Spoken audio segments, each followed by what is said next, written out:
welcome back to Houseplant Essentials! Yes! Hi, I'm Bryce. So glad to have you here with me today. I am excited about today's video. We are going to be talking about Anthuriums. Yes, I love Anthuriums. They are beautiful. They are delicate. They are stunning. Yes, they are. Yes, ma'am. So I thought I'd teach you how to take care of them and try to cover anything that I've learned along the way since I started collecting them. All right, so without further ado, let's get into it. All right, let's get into it. So we are going to go through the different categories of care for Anthuriums, and in each one I'm going to show you one of my Anthuriums. So that way we can kind of like streamline the whole thing. But anyway, the first one we're going to talk about is light. And with that, I'm going to show you my Anthurium crystallinum.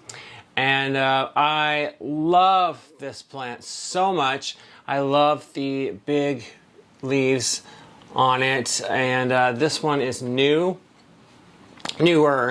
And I really love it. It also has a growth point back here.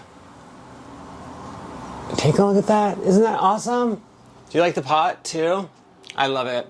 I saw it, I was like, yep, that's going with the crystallinum. So anyway, the first category of care that we need to talk about is light. And these guys need bright, indirect light. Direct sunlight should be avoided. And I have my Anthuriums here in this room. This room gets bright indirect light from the windows behind me, and these are also under grow lights. So they get good constant light no matter if it's dark outside, cloudy. Cloudy is what I really mean. I have grow lights on these for 10 hours each day. And they actually do get more sunlight than that, but yeah, these guys really do well in bright indirect light, so that's what I would definitely recommend you keep your Anthuriums in, okay? Alrighty, let's talk about this beautiful creature right here and watering. So this is an Anthurium Crystal Hope.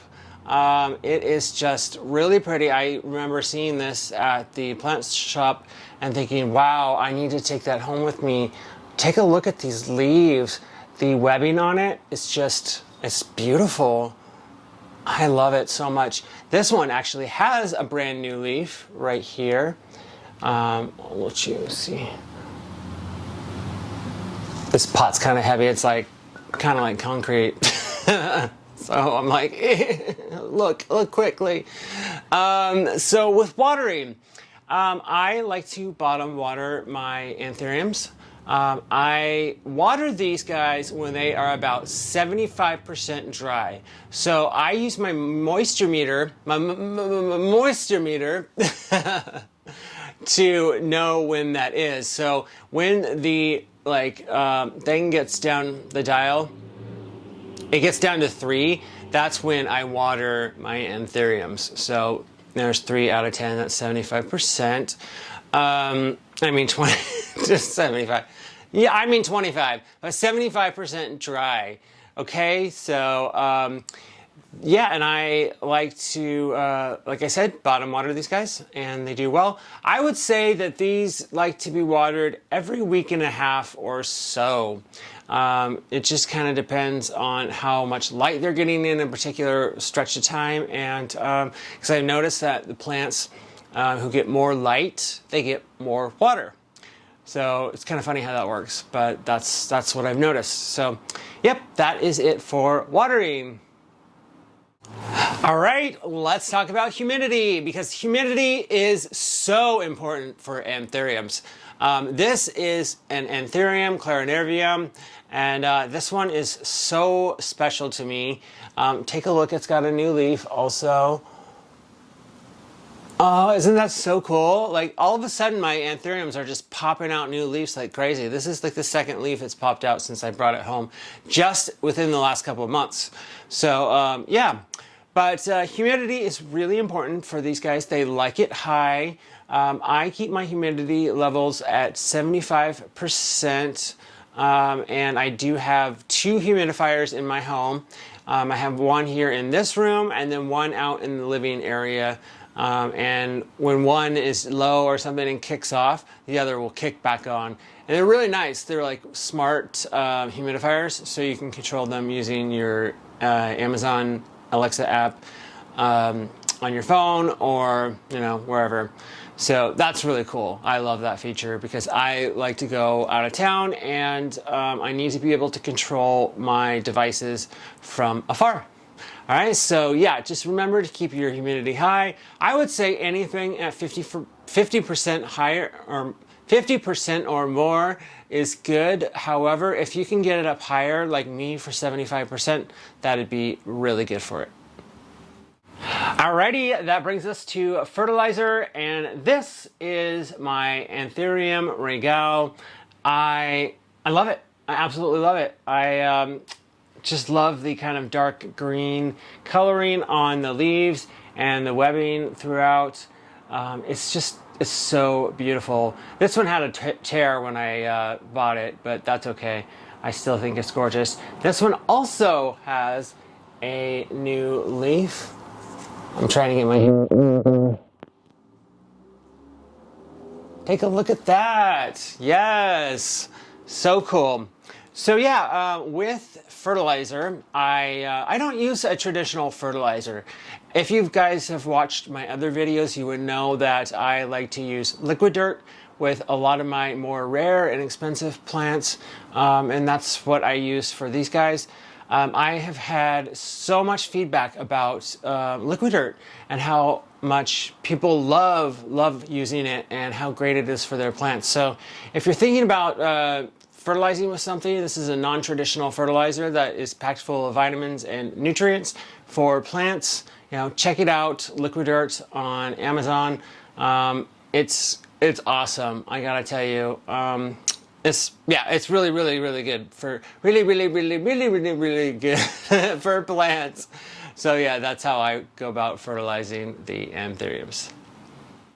Alrighty, here is our friend, the Anthurium crystallinum. I have 4 total Anthuriums, so I don't have another one to show you, but who knows, maybe in the near future I might acquire another. But yeah, this is the crystallinum again. And I wanted to talk briefly about propagation. So propagation is not something that I've done yet with Anthuriums. I feel like my plants are still pretty juvenile to do that. But basically what you do is you separate them at the roots, basically splitting them from 1 to like 2 plants. So if you notice an offshoot of something from the roots, then that's maybe a good time to go in and separate the whole thing and then start another plant on its own. Okay?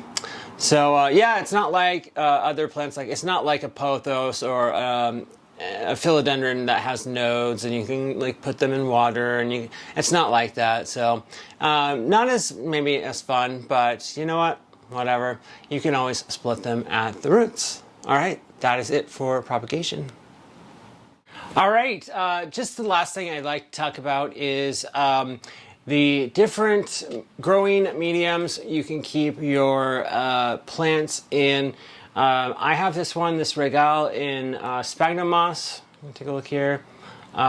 It's doing really well. I figured, why move it if it's doing well? Now the other ones I did move over. They were all in sphagnum moss, but now they are in soil. I'll show you here.